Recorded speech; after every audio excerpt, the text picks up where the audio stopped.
In this video, I'm going to show you how to EQ literally anything, and all you have to do is follow this simple 3-step process. Let's get into it.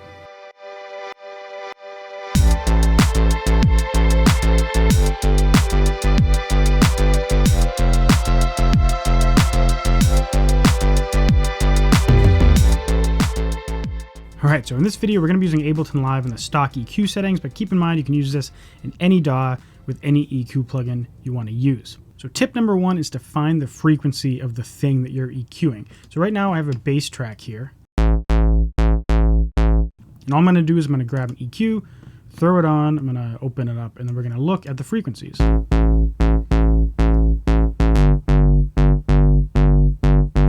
You can imagine it's a bass, so most of the frequencies we care about are going to be in the bass region of the spectrum. And so that means right here is the dominant frequencies. And if we actually look as it's playing, you'll see most of the information is around here. Then you have some higher order harmonics that are happening and kind of tailing down as the frequencies get higher. So that just means that we know we want to take care of this region, and this is just kind of taking care of the tonality of the instrument. So for comparison, let's take a look at this more pad-like element of this track.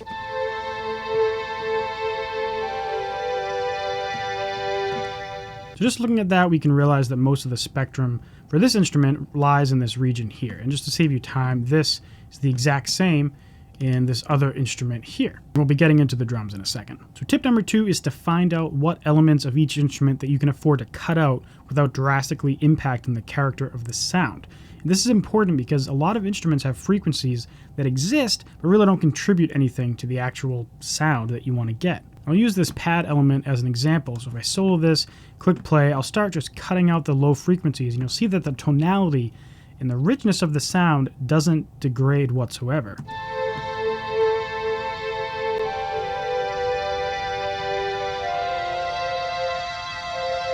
So at about this point is where I can cut all this information, and it doesn't really change the quality of the sound. If I go over to this instrument, it's going to be pretty much the same deal.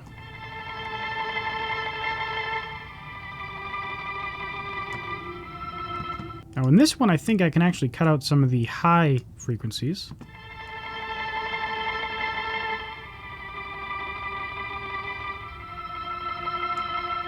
Bam. So now let's look at the drums, in particular the kick drum. I have this EQ that's living on just the kick, and I'll just play it and I'll start tweaking things and just be mindful and listen to what I'm doing.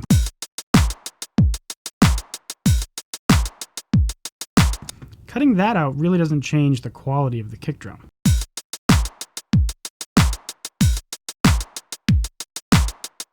And boosting this doesn't really degrade the quality of the kick drum at all, and it really makes it kind of stand out in the mix a little bit. I'm going to try that same cutting approach with the bass. It doesn't work as well, but just to show you the example.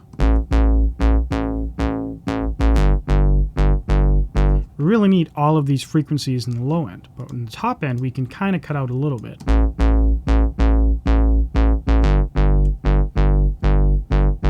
And to go up another level, let's look at this bus. I'll solo that. And then I'm going to try to cut things to make this bass gel with these other instruments a little bit.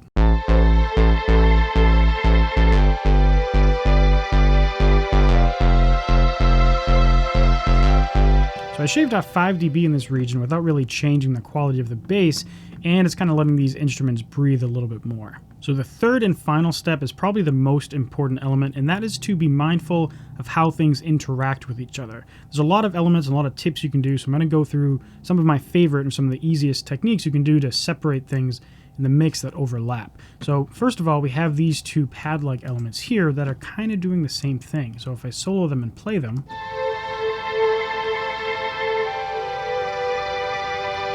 they sound pretty good, but you could separate them a bit more. And since we can't really afford to separate them in terms of frequency, one thing you can do is separate them in terms of physical space. So the easiest way to do that is just to pan one left and pan one right. And now let's listen.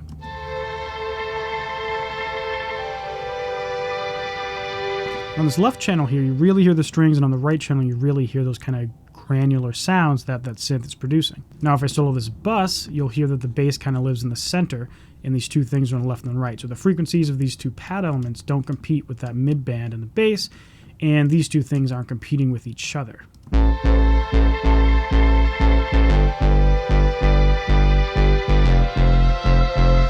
Now there's other things we could do. We could go in here and we could put a reverb on one to kind of separate it further in depth, not necessarily left and right. And the other thing you can do is separate things in time. This doesn't really apply to the pads, but if there's another kind of synth element, we could separate the bass hits with that synth element so that they're not hitting exactly on time, and it just separates them a little bit, but we're not going to do that. And once we add the drums into the mix, you're going to find that the kick drum typically will interfere with the bass in some way. Now, this isn't always the case, but it is very often the case. And one easy way to take care of this is with sidechaining. And the other problem you're going to realize is that the snare often competes with things as well. So in this case, the kick drum is competing with the bass, and the snare drum, the claps, is kind of competing with these pads. So we could do kind of like a mid-band sidechain EQ thing, but that's complicated, and most of the time you don't need to do that. Basically what that means is you would isolate a certain frequency band, and every time the snare hits, it's going to duck that specific frequency band.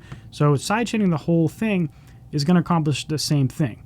Now, you only have to worry about it being a problem if this doesn't work. So this is pretty much always step one when you have that issue. So I'm going to play just the drums and the bass, and I'm going to turn the sidechain on halfway through, alternate it on and off, so you can hear the difference that it makes with making the kick drum actually cut through the mix.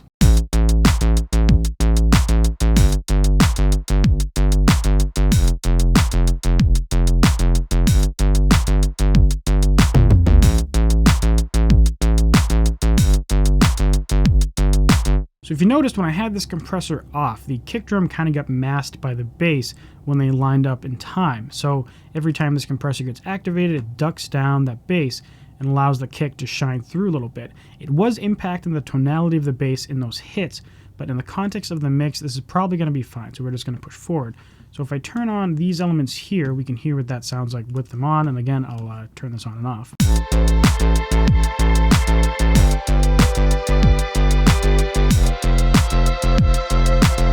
So there is a little bit of change, but it's kind of a cool pumping sound that's common in electronic music. So in this case, I wouldn't go in and dive into the multiband thing. I would just use this because it really helps the kick drum stand out. It makes the track pump, and it makes everything sound glued together. Now, if I do the same thing for the snare, you'll see it pretty much has the same effect.